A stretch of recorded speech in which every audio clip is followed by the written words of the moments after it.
ನಮಸ್ಕಾರ ವಿದ್ಯಾರ್ಥಿಗಳೇ, ನಿಮಗೆ ಪ್ರೆಸೆಂಟ್ ಕ್ಲಾಸ್ಗೆ ಸುಸ್ವಾಗತ. ನಾನು ಅಜಿತ್, ನಿಮ್ಮ ಗಣಿತ ಶಿಕ್ಷಕ. ಈಗ ನಾನು ನಿಮ್ಗೆ ಏನು ಹೇಳಿದ್ದೆ, ನಿನ್ನೆ ತರಗತಿಯಲ್ಲಿ ನಾವು ಸಮಾಂತರ ಶ್ರೇಣಿಗಳ ಅಭ್ಯಾಸಗಳನ್ನು ಮಾಡ್ತಾ ಇದ್ವಿ.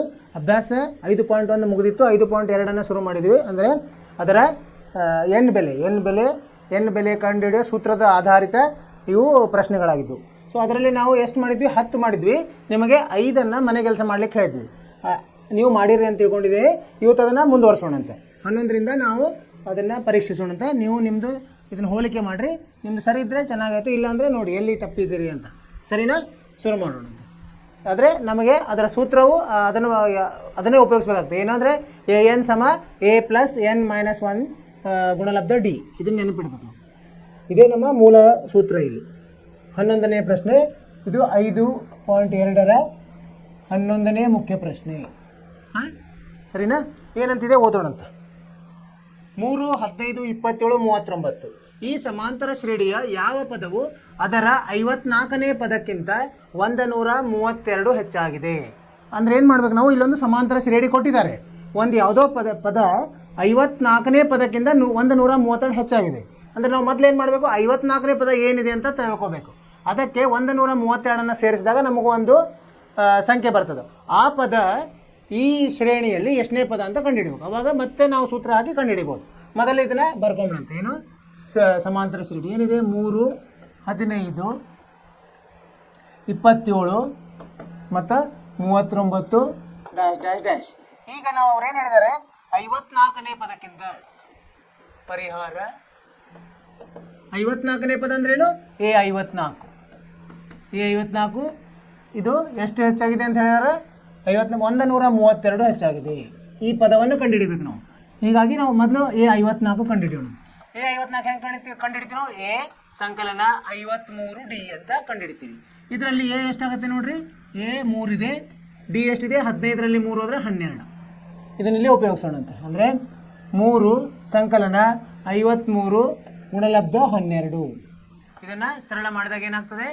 3 ಸಂಕಲನ 12 3 36, 3 ಬಂತಿಲ್ಲಿ ಕೈಲ 12 60, 1 3 63. ಇದನ್ನು ಕೂಡಿಸಿದಾಗ 639 ಬಂತು. ಈಗ ನಾವೇನು ಮಾಡಬೇಕು? ಈ 639 ಇದರ ಎಷ್ಟನೇ ಪದ ಅಂತ ಕಂಡುಹಿಡಿಬೇಕು. ಅದಕ್ಕೆ ಮತ್ತೆ ಈ ಸೂತ್ರವನ್ನು ಹಾಕೋಣ. an ಏನಂತಾರೆ? 639 A ಸಂಕಲನ n - 1 ಗುಂಡ್ಲೆ d. an ಅಂದರೆ ಇಲ್ಲಿ 639 ಹಾಕಬೇಕು. A ಎಷ್ಟಿದೆ? 3 ಇದೆ. ಸಂಕಲನ n ಗೊತ್ತಿಲ್ಲ, ಅದನ್ನೇ ಕಂಡುಹಿಡಿಬೇಕು ನಾವು. d ಎಷ್ಟಿದೆ? 12 ಇದೆ. ಇದು ಆ ಕಡೆ ತೊಗೊಂಡೋದ್ರೆ ಋಣ ಆಗ್ತದೆ. 636 ಆಯಿತು. ಭಾಗಲಬ್ಧ 12 n ಋಣ 1. 12 ಒಂದಲೇ 12 ಐದಲೇ 12 ಮೂರಲೆ. ಅಂದರೆ n ಋಣ 1 ಎಷ್ಟಾಯಿತು? 53 ಆಯಿತು. n ಎಷ್ಟಾಗ್ತದೆ? 53 ಸಂಕಲನ 1 54. ಅಂದರೆ ಇದೇನಿದೆಯಲ್ಲ A54 ಸಂಕಲನ 137, ಆ ಸಂಖ್ಯೆ ಎಷ್ಟಾಗಿರುತ್ತದೆ? 639 ಆಗಿದೆ. ಅದು ಈ ಸಮಾಂತರ ಶ್ರೇಣಿಯ 54ನೇ ಪದ ಆಗಿದೆ ಅಂತ ಬರೀಬೇಕು ನಾವು. ಏನು ಉತ್ತರ ಬರೀಬೇಕು ನಾವು? ಯಾವ ಪದವು 54ನೇ ಪದವು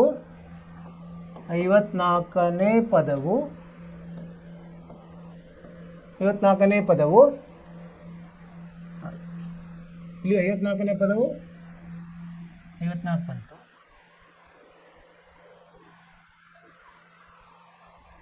639 ಇಲ್ಲಿ ಹಾಕಿದಾಗ ಎಷ್ಟು ಬಂತಿದ್ದು? 12 ಇಲ್ಲಿ 60 30. 54ನೇ ಪದವೇ ಇದಕ್ಕೆ ನಾವು ಇಲ್ಲಿ ಕೂಡಿಸ್ಲಿಲ್ಲ. 132 ಕೂಡಿಸ್ಬೇಕಾಗಿತ್ತು. ಇಲ್ಲಿ ತಪ್ಪಿದೆ ನೋಡ್ರಿ.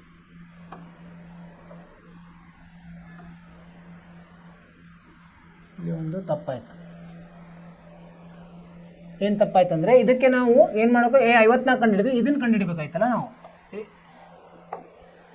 A54 ಸಂಕಲನ 132 ಕಂಡುಹಿಡಿಬೇಕಾಯ್ತು. ಇದು ಎಷ್ಟಾಗ್ತದೆ?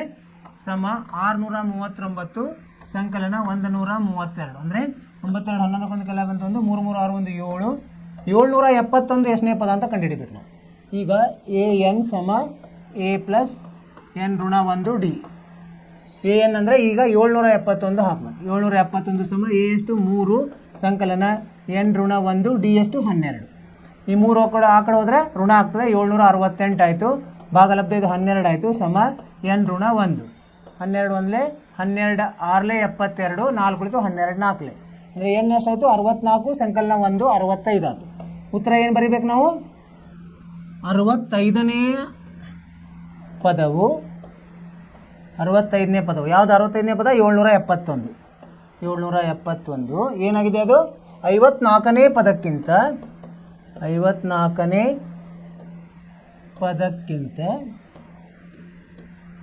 ಎಷ್ಟು 132 ಹೆಚ್ಚಾಗಿದೆ 132 ಹೆಚ್ಚಾಗಿದೆ ಅಂತ ಬರೀಬೇಕು. ಇದು ಉತ್ತರವನ್ನು ಇದನ್ನು ನೋಡಿದಾಗ ಸರಿಯಾಗಿದೆ 65ನೇ ಪದ ಉತ್ತರ ಸರಿಯಾಗಿದೆ. ಅರ್ಥವಾಯಿತು? ಏನು ಹೇಳಿದ್ದಾರೆ ಅವರು? ಒಂದು ಸಮಾಂತರ ಶ್ರೇಣಿ ಕೊಟ್ಟಿದ್ದಾರೆ, ಅದರಲ್ಲಿ 54ನೇ ಪದಕ್ಕೆ 132 ಸೇರಿಸಿದೆ ಬರುವ ಏನು ಪದ ಬರ್ತಲ್ಲ ಅದು ಈ ಸಮಾಂತರ ಶ್ರೇಣಿಯ ಎಷ್ಟನೇ ಪದ ಅಂತ ಕೇಳಿದ್ದಾರೆ. ಮೊದಲು ನಾವು 54 ಕಂಡು ಹಿಡ್ಕೋಬೇಕು. ಅದಕ್ಕೆ 132 ಸೇರಿಸಿದಾಗ ನಮಗೆ ಒಂದು ಸಂಖ್ಯೆ ಬಂತು. ಈ ಸಂಖ್ಯೆ ಈ ಸೂತ್ರವನ್ನು ಹಾಕಿ ನಾವು ಏನು ಕಂಡು ಹಿಡ್ಕೋಬೇಕು. ಆ ಏನು ಕಂಡು ಹಿಡಿದಾಗ 65 ಬಂತು. ಅಂದರೆ ಏನು ಅರ್ಥ ಈಗ 65 ಅಂದರೆ ಇದು 65ನೇ ಪದವು ಅಂದರೆ 771 54ನೇ ಪದಕ್ಕಿಂತ 132 ಹೆಚ್ಚಾಗಿದೆ ಅಂತ ನಾವು ತೀರ್ಮಾನಿಸಿದ್ವಿ. ನಿಮಗೂ ಇದೇ ಉತ್ತರ ಬಂದಿದೆ ಅಂತ ತಿಳ್ಕೊಂಡಿದ್ದೀನಿ. ನಿಮಗೆ ಬಂದಿಲ್ಲ ಅಂದರೆ ಇದು ಅರ್ಥವಾಗಿದೆ ಅಂತ ತಿಳ್ಕೊಂಡಿದ್ದೀನಿ. ನೋಡಿ, ಹೋಲಿಸಿ ನಿಮ್ಮ ಉತ್ತರವನ್ನು ಇದಕ್ಕೆ ಹೋಲಿಸಿ. ಎಲ್ಲಿ ಯಾವ ಹಂತದಲ್ಲಿ ನೀವೇನಾದರೂ ತಪ್ಪಿದ್ರೆ ಅದನ್ನು ಸರಿಗೊಳಿಸಿ. ಇದರಿಂದ ನಾವು ಇದರಿಂದ ಮುಂದ್ಗಡೆ ಹೋಗೋಣ ಮುಂದಿನ ಲೆಕ್ಕಕ್ಕೆ. ಎಷ್ಟನೇ ಲೆಕ್ಕ ಅದು? 12ನೇ ಲೆಕ್ಕ. 12ನೇ ಲೆಕ್ಕ ಏನಂತಿದೆ? ಎರಡು ಸಮಾಂತರ ಶ್ರೇಣಿಗಳ ಸಾಮಾನ್ಯ ವ್ಯತ್ಯಾಸ ಒಂದೇ ಆಗಿದೆ. ಈಗ ಎರಡು ಸಮಾಂತರ ಶ್ರೇಣಿಗಳಿವೆ, ಅದರ ಸಾಮಾನ್ಯ ವ್ಯತ್ಯಾಸ ಒಂದೇ ಆಗಿದೆ. ಅವುಗಳ 100ನೇ ಪದಗಳ ನಡುವಿನ ವ್ಯತ್ಯಾಸ 100 ಆದರೆ 1000ನೇ ಪದಗಳ ನಡುವಿನ ವ್ಯತ್ಯಾಸ ಎಷ್ಟು ಅಂತ ಹೇಳಿದ್ದಾರೆ. ಈಗ ಹೆಂಗಿದೆ ಅಂದರೆ ಎರಡು ಸಮಾಂತರ ಶ್ರೇಣಿ ಅದು ಹೆಂಗಿದೆ? A1 A2 A3 ಈ ಥರ ಇದೆ. ಇನ್ನೊಂದು B1 B2 B3 ಈ ಥರ ಇದೆ. ಎರಡು ಸಮಾಂತರ ಶ್ರೇಣಿಗಳು. ಸಾಮಾನ್ಯ ವ್ಯತ್ಯಾಸ ಒಂದೇ ಆಗಿದೆ. ಅಂದರೆ ಇದ್ರದ್ದು ಡಿ ಏನಿದೆ ಮತ್ತು ಇದ್ರದ್ದು ಡಿ. ಇದ್ರದ್ದು ಡಿ ಹೆಂಗೆ ಬರ್ತದೆ ನಮಗೆ? A2 ಋಣ A1 ಬರ್ತದೆ.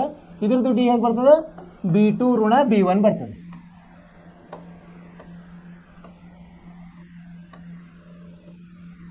B2 ಋಣ ಅಂದರೆ ಇವೆರಡು ಒಂದೇ ಇದೆ ಅಂತ ಹೇಳ್ತಾ ಇದ್ದಾರೆ. ಅದನ್ನು ನಾವು ಉಪಯೋಗಿಸ್ಬೇಕೀಗ. ಏನಂತ ಹೇಳಿದ್ದಾರೆ ಅವರು? ಇವೆರಡು ಋಣ 100 ಆಗಿದೆ ಅಂತ ಹೇಳ್ತಾರೆ.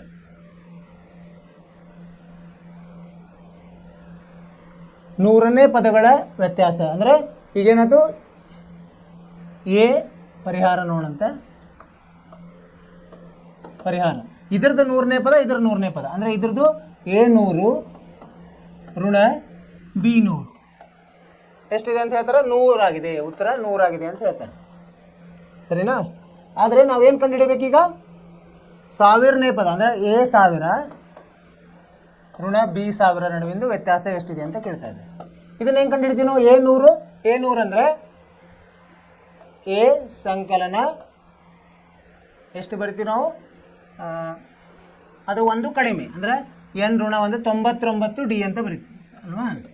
99 ಡಿ ಒಂದು ಕಡಿಮೆ ಬರೀವಿ. ಇದನ್ನ ಹೇಗೆ ಬರಿತೀವಿ? ಬಿ ಸಂಕಲನ 99 ಡಿ ಅಂತ ಬರಿತೀವಿ ಅಲ್ವಾ? ಡಿ ಎರಡು ಒಂದೇ ಅಂತ ಹೇಳ್ಬಿಟ್ಟಿದ್ದಾರೆ ಅವರು. ಹೀಗಾಗಿ ಏನಾಗ್ತದೆ? ಇದು ಎ ಸಂಕಲನ 99 ಡಿ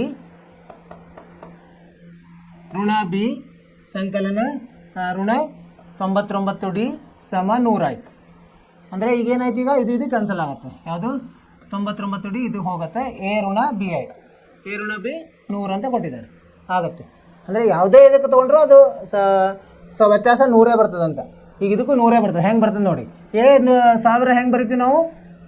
ಎ ಸಂಕಲನ 999 ಡಿ ಅಂತ ಬರಿತೀವಿ. ಇದಕ್ಕೇನು ಬರಿತೀವಿ? ಬಿ ಸಂಕಲನ 999 ಡಿ ಅಲ್ವಾ? ಇದನ್ನು ಕಂಸವನ್ನು ತೆಗೆದಾಗ ಏನಾಗ್ತದೆ? ಎ ಸಂಕಲನ 999 ಡಿ ಋಣ ಬಿ ಋಣ 999 ಡಿ ಆಗ್ತದೆ. ಈಗ ಇದು ಕ್ಯಾನ್ಸಲ್ ಆಗಿ ಏನು ಉಳಿತದೆ? ಇಲ್ಲೇ ಎ ಋಣ ಬಿ ಬರ್ತದೆ. ಅಂದರೆ ಎ ಋಣ ಬಿ ಇಲ್ಲಿ ಎಷ್ಟು ಬಂದಿದೆ? 100 ಬಂದಿದೆ. ಸೊ 100 ಅಂತ ಬರೀಬೋದು ಅಲ್ವಾ? ಅಂದರೆ ಯಾವುದೇ ಆ ಸಮಾಂತರ ಶ್ರೇಣಿ, ಎರಡು ಸಮಾಂತರ ಶ್ರೇಣಿ ಯಾವುದೇ ಅಂಕಿಗಳು ಈ ಒಂದೇ ಥರದ ಅಂದರೆ ಒಂದೇ ಸ್ಥಾನದಲ್ಲಿರುವ ಅಂಕಿಗಳ ವ್ಯತ್ಯಾಸ 100 ಇರ್ತದಂತ ಇಲ್ಲಿ ಬಂದಿದೆ ನೋಡಿ. ಒಂದೇ ಅಂಕಿಗಳ ವ್ಯತ್ಯಾಸ 100 ಬಂತು. ನೀವು 2 ಮಾಡಿದ್ರು 100 ಬರ್ತದೆ, 1000 ಮಾಡಿದ್ರು 100 ಬರ್ತದೆ. ಯಾಕಂದರೆ ಡಿ ಒಂದೇ ಇದೆ, ಎರಡರದ್ದು ಡಿ ಒಂದೇ ಇರೋದ್ರಿಂದ ಇದು ಹೀಗೆ ಬರ್ತಾ ಇದೆ. ಉತ್ತರ ಏನು ಬರೀಬೇಕು ನಾವು? 1000ನೇ ಪದಗಳ ನಡುವಿನ ವ್ಯತ್ಯಾಸ ಎಷ್ಟಂತ ಬರೀಬೇಕು 100, ವ್ಯತ್ಯಾಸ ಸಮ 100. ಇದು ಉತ್ತರ. ಅರ್ಥವಾಯಿತು? ಮೊದಲವರು ಏನು ಕೊಟ್ಟಾರೆ, 2 ಸಮಾಂತರ ಶ್ರೇಣಿ ಕೊಟ್ಟಾರೆ. ಒಂದು ನಾವು 2 ಕೊಟ್ಟಿರೋದ್ರಿಂದ 2ರಲ್ಲಿ ಎ ಅಂತ ಹಿಡಿಲಿಕ್ಕೆ ಬರಲ್ಲ, ಒಂದರಲ್ಲಿ ಎ ಅಂತ ಹಿಡಿದು ಒಂದರಲ್ಲಿ ಬಿ ಅಂತ ಹಿಡೋಣ. ಆಮೇಲೆ ಏನು ಕೊಟ್ಟಿದ್ದಾರೆ, 2ರದ್ದು ಡಿ ಒಂದೇ ಆಗಿದೆ ಅಂತ ಕೊಟ್ಟಿದ್ದಾರೆ. ಅದನ್ನು ಆ ಉಪಯೋಗ ತೊಗೊಂಡು ನಾವೇನು ಮಾಡೋದು, ಅವರು ಒಂದು ಸಂದರ್ಭ ಕೊಟ್ಟಿದ್ದಾರೆ. ಏನಂದರೆ 100ನೇ ಪದ, 1ರ 100ನೇ ಪದ ಮತ್ತು 2ನೇ ಸರಣಿಯ 100ನೇ ಪದದ ವ್ಯತ್ಯಾಸ 100 ಆಗಿದೆ. ಆವಾಗ ನಾವೇನು ಮಾಡಬೇಕು, ಅದನ್ನು ಸೂತ್ರದಲ್ಲಿ ಹಾಕಿದಾಗ ನಮಗೆ ಏನು ಬರ್ತದೆ, ಎ ಋಣ ಬಿ ಸಮ 100 ಬರ್ತದೆ. ಇದನ್ನು ಉಪಯೋಗಿಸಿ ಈಗ ಎ 1000 ಋಣ ಬಿ 1000 ಮಾಡೋದು. ಅದಕ್ಕೂ ಸೂತ್ರ ಹಾಕಿದರೆ ನಮ್ಗೆ ಅದು ಸಹ ಎ ಋಣ ಬಿ ಬರ್ತದೆ. ಎ ಋಣ ಬಿ ಬಂದಾಗ 100 ಆಯಿತು. ಇಲ್ಲಿ ಬಂದಿದೆಯಲ್ಲ, ಈ 100ನ್ನು ಇಲ್ಲಿ ಉಪಯೋಗಿಸಿದ್ವಿ ಅಂದರೆ ಯಾವುದೇ ಒಂದೇ ಸ್ಥಾನದಲ್ಲಿರೋ 2 ಪದಗಳ ವ್ಯತ್ಯಾಸ ಇಲ್ಲಿ 100 ಬರ್ತದೆ ಅಂತ ನಾವು ತೀರ್ಮಾನಿಸ್ಬೋದು. ಅರ್ಥವಾಯಿತು? ನಿಮಗೂ ಇದೇ ಥರ ಬಂದಿದೆ ಅಂತ ತಿಳ್ಕೊಂಡಿದ್ದೀನಿ. ಈಗ ಏನು ಮಾಡೋದು, 12 ಆಯಿತು, 13. 3 ಅಂಕಿಗಳ ಎಷ್ಟು ಸಂಖ್ಯೆಗಳು 7ರಿಂದ ಭಾಗಿಸಲ್ಪಡುತ್ತದೆ? ಅಂದರೆ ನಾವು ಮೊದಲೇದು ಪದ ಯಾವುದಂತ ನೋಡಬೇಕು. 3 ಅಂಕಿಗಳು ಶುರು ಆಗೋದು ಯಾವುದು, 3 ಅಂಕಿಗಳ ಮೊದಲೇ ಪದ 100ರಿಂದ ಶುರು ಆಗ್ತದೆ. 100 7ರಿಂದ ಭಾಗ ಆಗ್ತದೆ ನೋಡೋದು, 101 ನೋಡೋದು, 102 ಈ ಥರ ನೋಡ್ಕೋತಾ ಹೋಗೋದು, ಯಾವುದು ಅದರಿಂದ ಭಾಗ ಆಗ್ತದೆ. ಆಮೇಲೆ ಕೊನೆಯದು 2 ಗೊತ್ತಿದ್ರೆ ನಾವು ಅವಾಗೇನು ಮಾಡಬೇಕು, ಎಷ್ಟು ಸಂಖ್ಯೆಗಳಂತ ಆರಾಮವಾಗಿ ಕಂಡುಹಿಡಿಬೋದು. 13. ಈಗ ಏನಾಗುತ್ತೆ, ಮೊದಲನೇ ಪದ ಯಾವುದಾಗ್ತದೆ, 100ರಲ್ಲಿ 105 ಆಗ್ತದೆ. 105ಕ್ಕಿಂತ ಮೊದಲು ಯಾವುದು ಭಾಗ ಆಗುವುದಿಲ್ಲ. ಮೊದಲ ಸಂಖ್ಯೆ ನೋಡಿ, 105ನ್ನು ನೀವು 7ರಿಂದ ಭಾಗಿಸಿದ್ರೆ ಏನು ಬರ್ತದೆ ನೋಡಿ, 105 ಭಾಗಲಬ್ಧ 7. 7 1 7, 3 ಉಳಿತು 5, 7 5 35 0. ಈಗ ಅದಕ್ಕಿಂತ ಕಡಿಮೆ ಯಾವುದೂ ಆಗಲ್ಲ. ಸೊ ಹೀಗಾಗಿ 1ನೇ ಸಂಖ್ಯೆ ಏನಾಗ್ತದೆ, 105 ಆಗ್ತದೆ. 2ನೇದು 7 ಸೇರಿಸೋದು 112 ಈ ಥರ ಹೋಗ್ತದೆ. ಆಮೇಲೆ ಕೊನೆಯ ಸಂಖ್ಯೆ ಯಾವುದಾಗ್ತದೆ, ನೀವು 999 ನೋಡಿದರೆ ಅಂದರೆ 994 ನೋಡಿರಿ ಆಗುತ್ತೆ ಕೊನೆಯ ಸಂಖ್ಯೆ. ಇದನ್ನು 7ರಿಂದ ಭಾಗಿಸಿದ್ರಿಂದ 7 1 7, 2 ಉಳಿತು 7 4 28, 1 7 2 14. 990 ಯಾಕಂದರೆ ಮುಂದೆ ಎಷ್ಟಿದೆ, 6 ಇದೆ, 4 ಅಂಕಿಗಳು ಸ್ಟಾರ್ಟ್ ಆಗ್ಬಿಡ್ತಾವೆ. ಸೊ 994 ಲಾಸ್ಟ್ ಸಂಖ್ಯೆ. ಅದಕ್ಕೆ ಏನು ಬರೀಬೇಕು ನಾವು, ಕೊನೆಗೆ 994. ಇದು ಒಂದು ಸಮಾಂತರ ಶ್ರೇಣಿ ಆಯಿತು. ಈಗ ಇದರಲ್ಲಿ ಎಷ್ಟಿದೆ ಅಂತ ಕಂಡುಹಿಡಿಯಬಹುದು ನಾವು ಆರಾಮವಾಗಿ. ಹೇಗೆ ಪರಿಹಾರ ಹೆಂಗೆ ಮಾಡೋದು, ಎ ಎಷ್ಟಿಲ್ಲ, ಎ 105, ಡಿ ಎಷ್ಟು 7, ಮತ್ತು ಇದು ಏನು ಕೊನೆಯದು ಎ ಎನ್ ಅಂತ ಬರೆಯೋಣ. ಎ ಎನ್ ಎಷ್ಟು 994. ಸೂತ್ರವನ್ನು ಬರೆಯೋಣಂತ. ಈಗ ಎ ಎನ್ ಸಮ ಎ ಸಂಕಲನ ಎನ್ ಋಣ 1 ಡಿ. ಎ ಎನ್ ಗೊತ್ತಿದೆ ನಮಗೆ 994 ಸಮ ಇದು ಎ ಎಷ್ಟಿದೆ 105 ಇದೆ, ಸಂಕಲನ ಎನ್ ಗೊತ್ತಿಲ್ಲ, ಆಮೇಲೆ ಡಿ ಎಷ್ಟಿದೆ 7 ಇದೆ. ಇದನ್ನು ಬಿಡಿಸೋಣಂತ. 994 ಋಣ 105 ಭಾಗಲಬ್ಧ 7 ಸಮ ಎನ್ ಋಣ 1 ಆಯಿತು. ಇದು ಇದರಲ್ಲಿ ಕಳೆದ್ರೆ ಎಷ್ಟು ಬರ್ತದೆ ನೋಡೋಣಂತೀನಿ. 994 105 ಕಳೆದ್ರೆ ಏನಾಗ್ತದೆ, 14ರಾಗ 5 ಹೋದರೆ 9 ಸರಿನಾ, 9ರಲ್ಲಿ 1 ಹೋದರೆ 8, 9ರಲ್ಲಿ 1 ಹೋದರೆ 8, 889 ಭಾಗಲಬ್ಧ 7 ಸಮ ಎನ್ ಋಣ 1. ಇದು ನೋಡಿ 7 1 7, 7 2 14, 7 7 49 ಅಂದರೆ ಎನ್ ಎಷ್ಟಾಯಿತು 128. ಅಂದರೆ ಇದರಲ್ಲಿ ಎಷ್ಟು ಅಂಕೆ 3 ಸಂಖ್ಯೆಗಳು ಎಷ್ಟು ಇದೆ, 3 ಅಂಕಗಳ ಸಂಖ್ಯೆಗಳು 7ರಿಂದ ಭಾಗಬಹುದು 128 ಇದೆ ಅಂತ ಹೇಳ್ಬೋದು ನಾವು. ಉತ್ತರ ಏನು ಬರೀಬೇಕು, 3 ಅಂಕಿಗಳ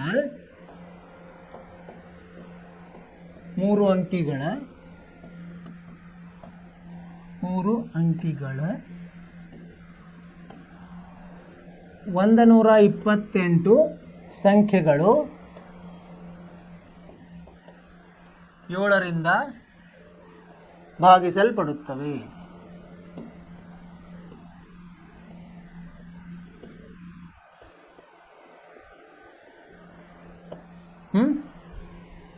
ಅರ್ಥ ಆಯಿತು? ಏನು ಮಾಡ್ಬೇಕು, ಮೊದಲೇ ಅದು ಸಮಾಂತರ ಶ್ರೇಣಿಯನ್ನು ಮಾಡ್ಕೊಳ್ಬೇಕು ನಾವು. ಏನು ಅವರು ಹೇಳಿದಾರಲ್ಲ, ಅವರ ಕರಾರು ಏನು ಹೇಳಿದ್ದಾರೆ, 3 ಅಂಕಿಗಳ 7ರಿಂದ ಭಾಗ ಹೋಗುವಂಥ ಸಂಖ್ಯೆಗಳು ಅಂದರೆ ಮೊದಲೇದು ಯಾವುದು ನಾವು ಕಂಡುಹಿಡಿಬೇಕು. 100ರಿಂದ ಸ್ಟಾರ್ಟ್ ಮಾಡಬೇಕು, ನಮಗೆ 105ಕ್ಕೆ ಬರ್ತದೆ. 101 ಆಗಲ್ಲ, 102 ಭಾಗ ಆಗಲ್ಲ, 103 ಆಗಲ್ಲ, 104 ಆಗಲ್ಲ, 105 ಹೋಗ್ತದೆ. 105 ಪೂರ್ತಿಯಾಗಿ 7ರಿಂದ ಭಾಗ ಹೋಗ್ತದೆ. ಅದನ್ನು ಮೊದಲನೇ ಸಂಖ್ಯೆ ಆಯಿತು. ಕೊನೆಯ ಸಂಖ್ಯೆ ಹೆಂಗೆ ಮಾಡೋದು, 990ರಿಂದ ಕೆಳಗಡೆ ಬರೋದು. ಅಂದರೆ ನಾವು ಅದನ್ನು ಪರೀಕ್ಷಿಸಿದಾಗ 994 ಬರ್ತದೆ. 994 ಕೊನೆಯ ಅಂಕೆ ಆಗ್ತದೆ, ಸಂಖ್ಯೆ ಆಗ್ತದೆ, ಅದು 7ರಿಂದ ಭಾಗ ಆಗ್ತದೆ. ಈಗ ನಮಗೆ ಸಮಾಂತರ ಶ್ರೇಣಿ ಸಿಕ್ತು. ಈ ಸೂತ್ರದ ಸಹಾಯದಿಂದ ಏನನ್ನು ಕಂಡುಹಿಡಿಯೋದು. ಏನು ಕಂಡುಹಿಡಿದಾಗ ನಮಗೆ ಎಷ್ಟು ಬಂತು, 128 ಬಂತು. ಇದು ಸರಿಯಾದ ಉತ್ತರ. ನಿಮಗೂ ಇದೇ ಉತ್ತರ ಬಂದಿದೆ ಅಂತ ತಿಳ್ಕೊಂಡಿದ್ದೀನಿ. ಸರಿ, ಇದನ್ನು ಪರೀಕ್ಷಿಸಿ. ಇದರಿಂದ ಈ ಜ್ಞಾನದಿಂದ ನಾವು ಮುಂದ್ಗಡೆ ಹೋಗೋಣಂತೆ. 14ನೇ ಪ್ರಶ್ನೆ. 14ನೇ ಪ್ರಶ್ನೆ ಏನಿದೆ? 10 ಮತ್ತು 250 ನಡುವಿನ 4ರ ಗುಣಕಗಳ ಸಂಖ್ಯೆ ಎಷ್ಟು? ಅಂದರೆ 4ರಿಂದ ಭಾಗ ಆಗುವ ಎಷ್ಟು ಸಂಖ್ಯೆ ಇದಾವೆ? 10ರಿಂದ 250. ಇಲ್ಲೂ ಸದೇ ನಾವು ಸಮಾಂತರ ಶ್ರೇಣಿಯನ್ನು ಮಾಡಬೇಕಾಗ್ತದೆ. 10 ಯಾವುದು ಭಾಗ ಆಗ್ತದೆ? 4ಕ್ಕೆ 11 ಆಗಲ್ಲ, 12 ಆಗುತ್ತಾ? ಆಗುತ್ತೆ. 12 ಭಾಗಲಬ್ಧ ಹಾಕಿದ್ರೆ 3 ಸಿಗ್ತದೆ. ಹೀಗಾಗಿ ಸಮಾಂತರ ಶ್ರೇಣಿ ಏನಾಗ್ತದೆ? ನಮ್ಗೆ ಶುರು ಆಗೋದು 12ರಿಂದ. ಆಮೇಲೆ 250 ಆಗ್ತದಾ? ಆಗಲ್ಲ. 4ರಿಂದ 4 24 ಆಗಲ್ಲ. ಅದ್ರಕ್ಕಿಂತ ಕಡಿಮೆ ನೋಡ್ರಿ. 248 ಆಗ್ತದೆ. 12 ಆಗಿಂದ 16, ಆಮೇಲೆ 20 ಹೀಗೆ ಹೋಗ್ತಾ 248 ಆಗ್ತದೆ. 248 ಭಾಗಲಬ್ಧ ನೀವು 4 ಮಾಡಿದರೆ 4 24, 0 8 ಉಳಿತು. 4 2 8 0.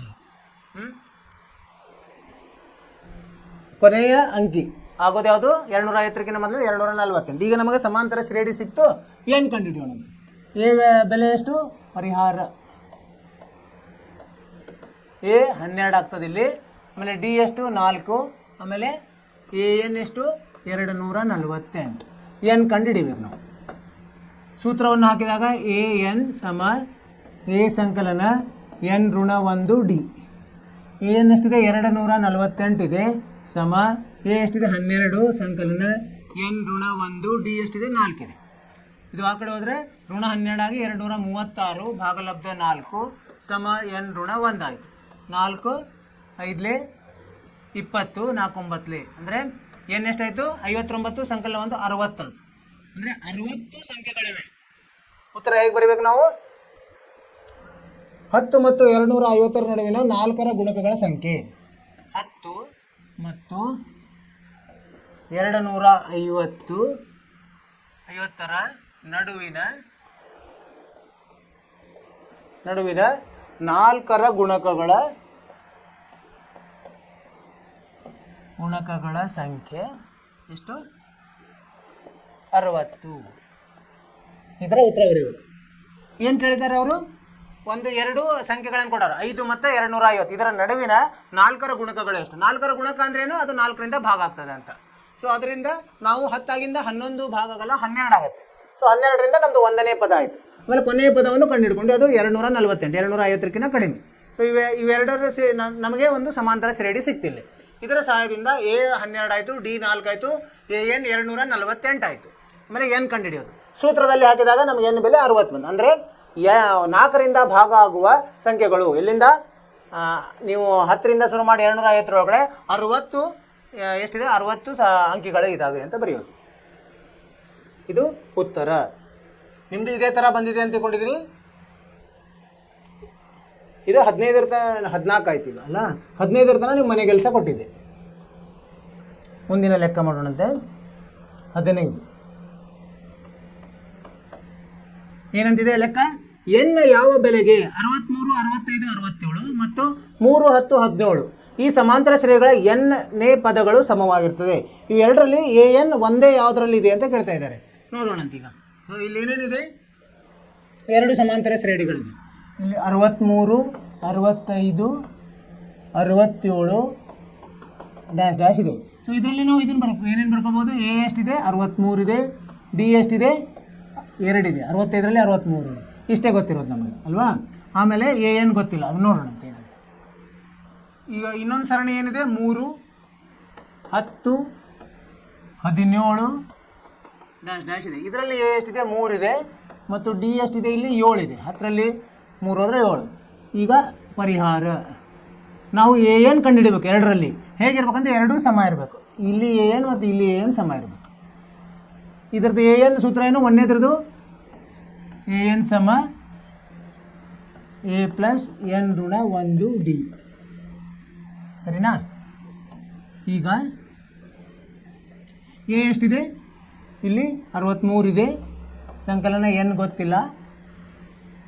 ಎನ್ ಋಣ 1. ಡಿ ಎಷ್ಟಿದೆ?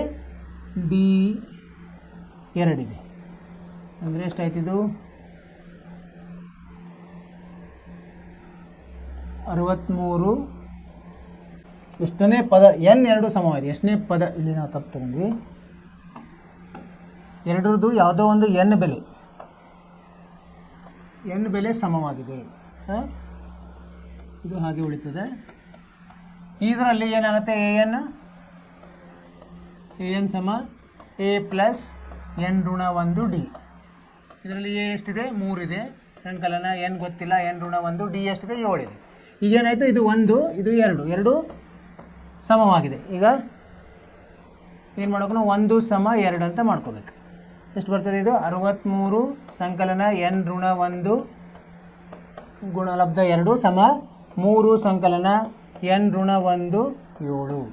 ಅಂದರೆ ಇದು 3 ಆ ಕಡೆ ಹೋಯಿತು, ಇದನ್ನು ನಾವು ಬಿಡಿಸೋಣಂತೆ. 63 ಋಣ 3 ಸಮ ಇದೇನಾಯಿತು, ಎನ್ ಋಣ 1 7 ಮತ್ತು ಋಣ ಎನ್ ಋಣ 1 2. ಇಲ್ಲಿ ಸಾಮಾನ್ಯ ಎನ್ ಋಣ 1 ಬಂದರೆ 7 ಋಣ 2 ಆಯಿತು. ಅಂದರೆ ಇದು 63ರಲ್ಲಿ 3 ಹೋದರೆ ಎಷ್ಟು ಬರ್ತದೆ, 60 ಬರ್ತದೆ. 60 ಇದು 7 ಋಣ 2 5 ಆಗ್ತದೆ. ಎನ್ ಋಣ 1 ಆಯಿತು. ಅಂದರೆ ಏನಾಯಿತು, ಎನ್ ಋಣ 1 ಸಮ 12 ಆಗ್ತದೆ. ಎನ್ ಸಮ 13. ಅಂದರೆ ಎರಡರಲ್ಲಿನೂ 13ನೇ ಪದವು ಒಂದೇ ಆಗಿದೆ. ಯಾವುದಿರ್ಬೋದು ಅದು, 13ನೇ ಪದ ನೋಡಿದರೆ ನಾವು ಇಲ್ಲಿ 2ರಲ್ಲಿ ಹಾಕಿ ನೋಡೋಣ ಎಷ್ಟು ಬರ್ತದೆ ಅಂತೇಳಿ. ಈ 1ರಲ್ಲಿ ಹಾಕಿದಾಗ 13ನೇ ಪದ ಏನು ಬರ್ತದೆ ಇಲ್ಲಿ, ಏನು 63 ಸಂಕಲನ 13 ಎನ್ 13ರಲ್ಲಿ ಒಂದು 12 12 24 ಆಯಿತು. ಅಂದರೆ 87 ಆಯಿತು. ಇದರಲ್ಲಿ ಹಾಕಿದಾಗ ಏನಾಗುತ್ತೆ, ಎನ್ನು 3 ಸಂಕಲನ 13ರಲ್ಲಿ ಬಂದವರು 12 ಸಂಕಲನ ಗುಣಲಬ್ಧ 7 84 3 87. ಸೊ ಇದರ 12ನೇ ಪದ ಏನಾಗಿದೆ, ಎರಡೂದ್ರದ್ದು 13ನೇ ಪದ 87 ಸಮವಾಗಿದೆ ಅಂತ ಅರ್ಥ. ಉತ್ತರ ಹೆಂಗೆ ಬರಿಬೇಕು ನಾವು, ಎನ್ನ ಯಾವ ಬೆಲೆಗೆ, ಎನ್ ಸಮ 13ನೇ ಬೆಲೆಗೆ ಸ್ಥಾನ ಎನ್ನೇ ಪದಗಳು ಅಂದರೆ ಎನ್ ಸಮ 13ನೇ ಪದ, ಎನ್ ಸಮ 13ನೇ ಪದ ಯಾವುದಿದೆ ಅದು 87. ಎರಡೂ ಸಮಾಂತರ ಶ್ರೇಣಿಯಲ್ಲಿ ಒಂದು ಸಮವಾಗಿದೆ. ಎರಡು ಸಮಾಂತರ ಶ್ರೇಣಿಯಲ್ಲಿ ಸಮವಾಗಿದೆ ಅಂತ ಬರೀಬೇಕು ಉತ್ತರ. ಅರ್ಥವಾಯಿತು ವಿದ್ಯಾರ್ಥಿಗಳೇ? ಏನು ಮಾಡಬೇಕಂದ್ರೆ ಎರಡೂ ಸರಣಿಗಳನ್ನು ಬರ್ಕೋಬೇಕು ನಾವು, ಸಮಾಂತರ ಶ್ರೇಣಿಗಳನ್ನು. ಅಲ್ಲೇನು ಹೇಳಿದ್ರೆ ಎನ್ ಯಾವುದೋ ಒಂದು ಎನ್ ಎರಡರದ್ದು ಎನ್ ಬೆಲೆ ಒಂದೇ ಆಗಿದೆ, ಎನ್ ಬೆಲೆನೂ ಒಂದೇ ಆಗಿದೆ, ಎನ್ ಬೆಲೆನೂ ಒಂದೇ ಆಗಿದೆ. ಅದನ್ನು ನಾವೇನು ಮಾಡಬೇಕು, ಸೂತ್ರದಲ್ಲಿ ಹಾಕಿ ಎರಡನ್ನೂ ಸಮ ಮಾಡಿಕೊಂಡು, ಎರಡು ಸೂತ್ರಗಳು ಬರ್ತದೆ, ಎರಡೂ ಸಮ ಮಾಡಿಕೊಂಡು ಎನ್ ಬೆಲೆ ಕಂಡುಹಿಡಬೇಕು. ಆ ಎನ್ ಬೆಲೆನೇ ಎಷ್ಟು ಬಂತು ನಮ್ಮದು 13 ಬಂತು. 13ಅನ್ನು ಎರಡರಲ್ಲಿ ಹಾಕಿ ನಾವು ತಾಳೆ ನೋಡಿದಾಗ 87 ಬರ್ತದೆ ಎರಡರಲ್ಲಿ. ಅಂದರೆ 87 ಅನ್ನೋದು ಎಷ್ಟನೇ ಸ್ಥಾನದಲ್ಲಿದೆ, ಅದು 13ನೇ ಸ್ಥಾನದಲ್ಲಿದೆ. ಮತ್ತು ಅದು ಎರಡೂ ಸಮಾಂತರ ಶ್ರೇಣಿಯಲ್ಲಿ ಒಂದೇ ಆಗಿದೆ ಅಂತ ಬರೀಬೇಕು. ಅರ್ಥವಾಯಿತು? ನಿಮ್ಮದು ಇದೇ ಉತ್ತರ ಬಂದಿದೆ ಅಂತ ತಿಳ್ಕೊಂಡಿದ್ದೀನಿ. ಮುಂದೆ ಹೋಗೋಣಂತೆ. ಮುಂದೆ 15ರವರೆಗೆ ನಿಮ್ಮ ಮನೆ ಕೆಲಸ ಇತ್ತು. 16ರಿಂದ ಈಗ ಇಲ್ಲಿಯ ವರ್ಕ್ ಕೆಲಸವನ್ನು ಶುರು ಮಾಡೋಣ. 16 ಏನಿದೆ, 3ನೇ ಪದ 16, 7ನೇ ಪದವು 3ನೇ ಪದ ಏನು ಕೊಟ್ಟರು 16 ಕೊಟ್ಟರು. ಆಮೇಲೆ 7ನೇ ಪದವು 5ನೇ ಪದಕ್ಕಿಂತ 12 ಹೆಚ್ಚಾಗಿರುವ ಸಮಾಂತರ ಶ್ರೇಣಿಯನ್ನು ಕಂಡುಹಿಡಿಯಿರಿ. ಮತ್ತೆಲ್ಲ ಅವ್ರು ಏನು ಕೊಟ್ಟರೆ ಬರ್ಕೊಂಡಂತೆ. 3ನೇ ಪದ 16, 3ನೇ ಪದ ಅಂದರೆ A3 16 ಅಂತ ಕೊಟ್ಟಾರೆ. ಆಮೇಲೆ 7ನೇ ಪದವು A7 ಸಮ ಏನಂತ ಕೊಟ್ಟಿದ್ದಾರೆ ಅವರು, 5ನೇ ಪದಕ್ಕಿಂತ 12 ಹೆಚ್ಚಾಗಿದೆ. 5ನೇ ಪದಕ್ಕಿಂತ 12 ಹೆಚ್ಚಾಗಿದೆ. ಇದನ್ನು ಉಪಯೋಗಿಸಿ ನಾವೇನು ಕಂಡುಹಿಡಬೇಕು, ಎ ಮತ್ತು ಡಿ ಕಂಡುಹಿಡ್ಕೋಬೇಕು. ಅವಾಗ ನಾವು ಸಮಾಂತರ ಶ್ರೇಣಿಯನ್ನು ರಚಿಸಲಿಕ್ಕೆ ಸಾಧ್ಯ ಆಗ್ತದೆ. ಇಲ್ಲಿ ನೋಡೋಣ, ಇದು A3 ಅಂದ್ರೆ ಏನು, ಪರಿಹಾರ. ಇದೇನಾಗ್ತದೆ, ಎ ಸಂಕಲನ 2D ಸಮ 16. ಇಲ್ಲಿ ಬಂದು ಇಲ್ಲೇನಾಗ್ತದೆ, ಎ ಸಂಕಲನ 6D ಸಮ ಎ ಸಂಕಲನ 4D ಸಂಕಲನ 12 ಆಯಿತು. ಈಗ ಇಲ್ಲೇನಾಯಿತು, ಎ ಹೋಗ್ಬಿಡ್ತದೆ, ಉಳಿತದೇನು 4D ಈ ಕಡೆ ಬಂದರೆ 2D ಆಗ್ತದೆ. 2D ಸಮ 12, ಡಿ ಎಷ್ಟಾಗ್ತದೆ 6 ಆಗ್ತದೆ. ಅದನ್ನು ಉಪಯೋಗಿಸಿ ನಾವು ಇಲ್ಲಿ ಎ ಕಂಡುಹಿಡಿಬೋದು. ಎ ಸಮ 16 ಋಣ 2 ಗುಂಡ್ಲೆ ಡಿ ಅಂದರೆ ಎಷ್ಟು 6 ಆಗಿದೆ. 16 ಋಣ 12 ಅದು 4 ಆಯಿತು. ಅಂದರೆ ಈಗ ಸಮಾಂತರ ಶ್ರೇಣಿ ಹೆಂಗಾಗ್ತದೆ ನಮ್ಮದು, ಸಮಾಂತರ ಶ್ರೇಣಿ ಮೊದಲೇ ಪದ ಏನಾಗ್ತದೆ 4, ಅದಕ್ಕೆ ಎಷ್ಟು ಸೇರಿಸಬೇಕು 6 ಸೇರಿಸಿದ್ರೆ 10, ಅದಕ್ಕೆ 6 ಸೇರಿಸಿದ್ರೆ 16, ಅದಕ್ಕೆ 6 ಸೇರಿಸಿದ್ರೆ 22, ಈ ಥರ ಹೋಗ್ತದೆ. ಇದು ನಮ್ಮ ಸಮಾಂತರ ಶ್ರೇಣಿ. ಸರಳವಾಗಿದೆ ಇದು. ಏನಂತಂದರೆ ಅವರು ಎರಡು ಸಂದರ್ಭ ಕೊಟ್ಟಿದ್ದಾರೆ. ಏನು, A3 ಬೆಲೆ ಕೊಟ್ಟಿದ್ದಾರೆ, A3ರ ಬೆಲೆ ಕೊಟ್ಟಿದ್ದಾರೆ, ಅದು 16. ಆ ಸಹಾಯದಿಂದ ನಮಗೆ ಒಂದು ಸೂತ್ರದಲ್ಲಿ ಹಾಕಿದಾಗ ಒಂದು ಸಮೀಕರಣ ಬಂತು. ಇನ್ನೊಂದು ಕೊಟ್ಟಿದ್ದಾರೆ, A7ರ ಬೆಲೆಯು A5ರ ಬೆಲೆಕಿಂತ 12 ಹೆಚ್ಚಾಗಿದೆ ಅಂತ. ಅದನ್ನು ಉಪಯೋಗಿಸಿ ನಮಗೆ ಡಿ ಬೆಲೆ ಬಂದ್ಬಿಡ್ತು. ಅಲ್ಲಿ ರದ್ದಾಗಿ ಡಿ ಬೆಲೆ ಬರ್ತದೆ. ಈ ಡಿ ಬೆಲೆಯನ್ನು ಉಪಯೋಗಿಸಿ ನಾವು ಎ ಬೆಲೆಯನ್ನು ಕಂಡುಹಿಡಿದ್ವಿ. ಅದರಿಂದ ನಾವು ಸಮಾಂತರ ಶ್ರೇಣಿಯನ್ನು ರಚಿಸಿದೆವು. ಇದು ನಮ್ಮ ಉತ್ತರ. ಉತ್ತರವನ್ನು ಪರೀಕ್ಷಿಸೋಣಂತ. 16ನೇ ಲೆಕ್ಕದ್ದು 4, 10, 16, 22 ಸರಿಯಾಗಿದೆ ಉತ್ತರ. ಅರ್ಥವಾಯ್ತಲ್ಲ ವಿದ್ಯಾರ್ಥಿಗಳೇ? ಸರಳವಾಗಿದೆ ಇದು. ಅವರು ಕೊಟ್ಟಿರೋ ವಿಷಯಗಳನ್ನು ಉಪಯೋಗಿಸಿ ನಾವು ನಮಗೆ ಬೇಕಾದಂತಹ ಬೆಲೆಗಳನ್ನು ತಗೊಂಡು ಕಂಡುಹಿಡಿಬೇಕು. ಲೆಕ್ಕವನ್ನು ಓದೋದು ತಿಳ್ಕೊಳ್ಳೋದು ತುಂಬ ಮುಖ್ಯವಾಗಿದೆ ಇಲ್ಲಿ. ಮುಂದಿನ ಲೆಕ್ಕಕ್ಕೆ ಹೋಗೋಣಂತೆ. 17ನೇ ಲೆಕ್ಕ ಏನಿದೆ? ಸಮಾಂತರ ಶ್ರೇಣಿ ಕೊಟ್ಟಿದ್ದಾರೆ ಅವರು. 3, 8, 13 ಕೊನೆಯ ಪದನೂ ಇದೆ 253. ಇದರ ಕೊನೆಯಿಂದ ಆರಂಭಿಸಿ 20ನೇ ಪದವನ್ನು ಕಂಡುಹಿಡಿಯಿರಿ. ನಾವು ಇದನ್ನು ಮಾಡಿದ್ವಿ ಉದಾಹರಣೆ. ಅಂದರೆ ಏನು ಮಾಡಬೇಕು, ನಾವು ಡಿ ಅನ್ನು ಇಲ್ಲಿ ವಿಲೋಮವಾಗಿ ತಗೋಬೇಕು. ಎ ಅನ್ನು ಕೊನೆಯ ಪದವನ್ನು ಎ ಆಗಿ ತೊಗೊಂಡ್ರೆ ನಮಗೆ ಸರಳವಾಗಿ ಸಿಗ್ತದೆ. ಸಮಾಂತರ ಶ್ರೇಣಿ ಬರ್ಕೊಂಡಂತೆ 3, 8, 13 ಎಲ್ಲಿವರೆಗಿದೆ? ಇದು 253. ಇದರದ್ದು ಏನು ಹೇಳಿದ್ರೆ ಕೊನೆಯಿಂದ 250, ಕೊನೆಯಿಂದ ಎ ಎಷ್ಟು 20ನೇ ಪದ, ಕೊನೆಯಿಂದ A20 ಕೆಳ, ಕೊನೆಯಿಂದ. ಅವಾಗ ಏನು ಬರೀಬೇಕು ನಾವು? ಪರಿಹಾರ ಹೆಂಗೆ ಬರೆಯೋದು? ಈಗ A3 ತೊಗೊಳಂಗಿಲ್ಲ. ಎಷ್ಟು ತೊಗೋಬೇಕು ನಾವು? 253 ತೊಗೋಬೇಕು. ಕೊನೆಯಿಂದ ಹೇಳಿದ್ದಾರೆ. ಡಿ ಹೇಗೆ ತೊಗೊಳ್ಬೇಕು? ಈಗ ಇಲ್ಲಿ ನೋಡಿ, ನಾವು ಯಾವಾಗಲೂ ಡಿ ಹೆಂಗೆ ತೊಗೋತಿದ್ವಿ? A2 ಋಣ A1, A3 ಋಣ A2 ತೊಗೋದು. ಈಗ ವಿಲೋಮ ತೊಗೋಬೇಕು. A1 ಋಣ A2 ತೊಗೋಬೇಕು. A1 ಋಣ A2 ತೊಗೊಂಡಾಗ ಡಿ ಏನಾಗ್ತದೆ? ಇಲ್ಲಿ 3 ಋಣ 8 ಆಗ್ತದೆ. ಅಂದರೆ ಋಣ 5 ಆಯಿತು. ಇದು ಡಿ. ಈಗ ಎನ್ ಮತ್ತು 20 ತೊಗೋಬೇಕು. ಇಲ್ಲಿದಾದ್ರೂ 20.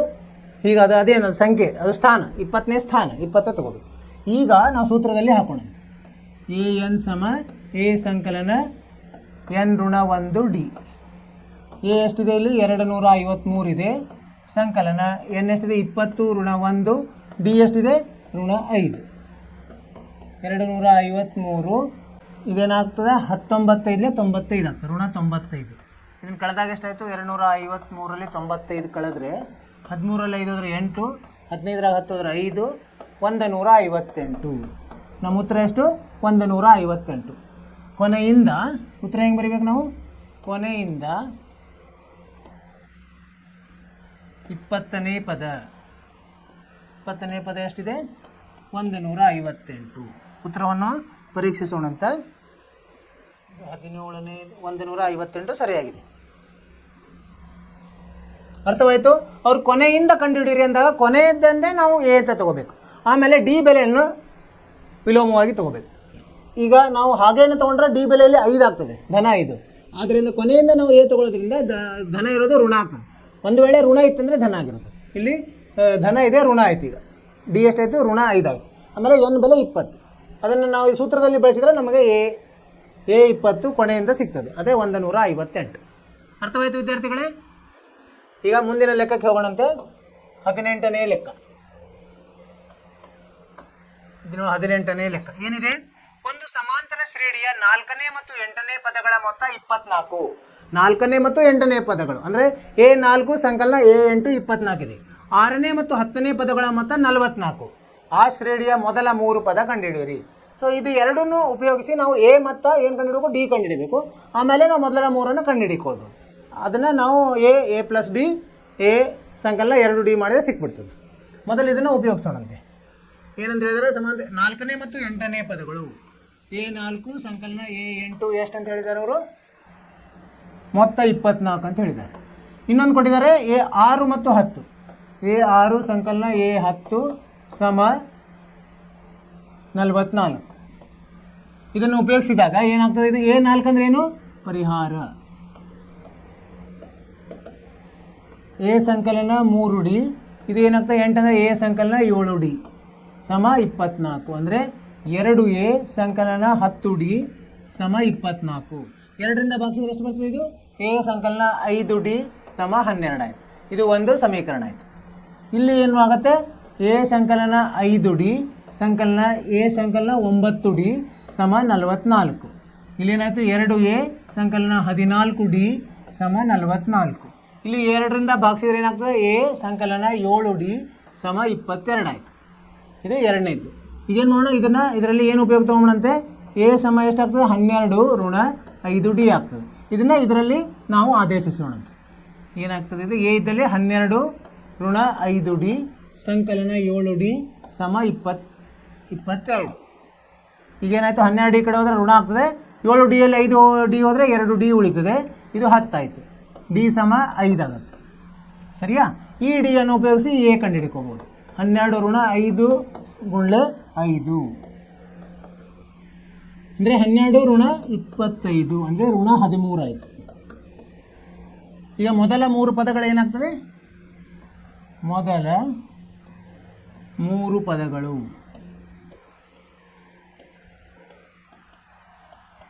ಮೊದಲೇ ಪದ ಇರ್ತದೆ ಋಣ 13, ಅದಕ್ಕೆ 5 ಸೇರಿಸಿದೆ ಋಣ 8 ಆಯಿತು, ಅದಕ್ಕೆ 5 ಸೇರಿಸಿದೆ ಋಣ 3 ಆಯಿತು. ಇವು 3 ಪದಗಳು. ಉತ್ತರವನ್ನು ಪರೀಕ್ಷಿಸೋಣಂತೆ. 13 ಋಣ 13 ಋಣ 8 ಋಣ 3. ಅರ್ಥವಾಯಿತು? 2 ಸಂದರ್ಭಗಳನ್ನು ಕೊಟ್ಟಿದ್ದಾರೆ ಅವರು. 4ನೇ ಪದ ಮತ್ತು 8ನೇ ಪದಗಳ ಮೊತ್ತ 24 ಇದೆ, 6ನೇ ಪದ ಮತ್ತು 10ನೇ ಪದಗಳ ಮೊತ್ತ 44 ಇದೆ. ಇವೆರಡನ್ನು ಉಪಯೋಗಿಸಿ ನಾವು ಎ ಮತ್ತು ಡಿ ಅನ್ನು ಕಂಡುಹಿಡ್ಕೋಬೇಕು. ಅದರಿಂದ ಸಮಾಂತರ ಶ್ರೇಣಿಯನ್ನು ಸರಳವಾಗಿ ನಾವು ರಚಿಸಬೇಕು. ಅವರು ಏನು ಹೇಳಿದ್ರೆ, ಅದರಲ್ಲಿ 3 ಪದಗಳು ಮಾತ್ರ ಹೇಳ್ರಿ, ಮೊದಲನೇ 3 ಪದ, ಇವು ಮೊದಲನೇ 3 ಪದಗಳು. ನಾನು ನಿಮಗೆ ಅರ್ಥ ಆಯ್ತು ಅಂತ ತಿಳ್ಕೊಂಡಿದ್ದೀನಿ. ಅರ್ಥವಾಯ್ತಲ್ಲ? ಏನಾದರೂ ನಿಮಗೆ ಸಂದೇಹವಿದ್ದರೆ ನಮಗೆ ಮೆಸೇಜ್ ಹಾಕ್ರಿ, ನಾವು ನಿಮಗೆ ಪರಿಹಾರವನ್ನು ಹೇಳ್ತೀವಿ. ಸರಿನಾ? ಇದು ನೀವೇನು ಮಾಡಬೇಕು, ಮೇಲೆ ಪುನರಾವರ್ತನೆ ಮಾಡಬೇಕು. ಅವಾಗ ಏನಾಗ್ತದೆ, ನಿಮಗೆ ಇದರಲ್ಲಿ ಏನಾದರೂ ಇದು ಇರ್ತದಲ್ಲ, ತಪ್ಪೋದು ಎಲ್ಲ ಸರಿ ಹೋಗ್ತದೆ. ಆಮೇಲೆ ನಿಮಗೆ ಆತ್ಮವಿಶ್ವಾಸ ಜಾಸ್ತಿ ಆಗ್ತದೆ. ಈಗ 18 ಆಯಿತು. ಮುಂದಿನ ಪ್ರಶ್ನೆ ನೋಡೋಣ. 19ನೇ ಪ್ರಶ್ನೆ. 19ನೇ ಪ್ರಶ್ನೆ ಏನಿದೆ, ವಾರ್ಷಿಕ ಸಂಬಳ 5,000 ಮತ್ತು ಪ್ರತಿ ವರ್ಷಕ್ಕೆ ಹೆಚ್ಚುವರಿ ಭತ್ಯೆ 200 ರೂಪಾಯಿ ಇರುವ ಕೆಲಸಕ್ಕೆ ಸುಬ್ಬರಾವ್ 1995ರಲ್ಲಿ ಸೇರಿದರು. ಯಾವ ವರ್ಷದಲ್ಲಿ ಅವರ ಸಂಬಳ 7,000 ಆಗುತ್ತದೆ? ಅಂದರೆ ಮೊದಲೇ ನಮಗೆ ಮೊದಲೇ ಸಂಬಳ ಕೊಟ್ಟಿದ್ದಾರೆ ಅವರು, 1ನೇ ವರ್ಷದ್ದು, ಅದು 5,000 ಎ ಅಂತ ತಗೋಬೋದು ನಾವು. ಎ ಎಷ್ಟು ಕೊಟ್ಟಿದ್ದಾರೆ? 5,000 ಕೊಟ್ಟಾರೆ. ಆಮೇಲೆ ಪ್ರತಿ ವರ್ಷಕ್ಕೆ ಹೆಚ್ಚಂದರೆ ಡಿ, ಅದು ಸಾಮಾನ್ಯ ವ್ಯತ್ಯಾಸ, 200 ಜಾಸ್ತಿ ಆಗ್ತಾ ಹೋಗ್ತದೆ. ಸರಿನಾ? ಆಮೇಲೆ ಅವ್ರೇನು ಹೇಳಿದ್ದಾರೆ, ಯಾವ ವರ್ಷದಲ್ಲಿ ಅವರ ಸಂಬಳ 7,000 ಆಗ್ತದೆ ಅಂದರೆ ಎನ್ ಕೊಟ್ಟಿದ್ದಾರೆ, ಅದು ಎಷ್ಟಿದೆ? 7,000 ಅಂತ ಹೇಳಿದ್ದಾರೆ. ಈಗ ಇದು ಯಾವ ವರ್ಷದಲ್ಲಿ ಏನು ಕಂಡುಹಿಡಿಬೇಕು? ಸೂತ್ರದಲ್ಲಿ ಹಾಕಿದರೆ ಬಂದುಬಿಡ್ತದೆ. ಪರಿಹಾರ ಎನ್ ಸಮ ಎ ಸಂಕಲನ ಎನ್ ಋಣ 1D. ಎನ್ ಎಷ್ಟಿದೆ? 7,000 ಇದೆ, ಸಮ 5,000 ಸಂಕಲನ ಎನ್ ಗೊತ್ತಿಲ್ಲ, ಅದೇ ಕಂಡುಹಿಡಿಬೇಕು ನಾವು. ಡಿ ಎಷ್ಟಿದೆ? 200 ಆಗಿದೆ. ಇದು 5,000 ಆ ಕಡೆ ಹೋದರೆ ಋಣ ಆಗಿ 2,000 ಆಗ್ತದೆ. ಭಾಗಲಬ್ಧ 200 ಇದು ಸಮ ಎನ್ ಋಣ 1. ಎನ್ ಎಷ್ಟಾಗ್ತದೆ? 2,000 ಭಾಗಲಬ್ಧ 200 ಅಂದರೆ 10 ಆಯಿತು. 10 ಸಂಕಲನ 1 11 ಆಯಿತು. ಅಂದರೆ 11ನೇ ವರ್ಷದಲ್ಲಿ ಅವರ ಸಂಬಳ ಏನಾಗ್ತದೆ? 11ನೇ ವರ್ಷದಲ್ಲಿ ಅವರ ಸಂಬಳ 7,000 ಆಗ್ತದೆ. ಉತ್ತರವನ್ನು ಹಾಗೆ ಬರೀಬೇಕು. ಉತ್ತರ 11ನೇ ವರ್ಷದಲ್ಲಿ ಸುಬ್ಬರಾವ್ ಅವರ ಸಂಬಳ ಎಷ್ಟಾಗ್ತದೆ?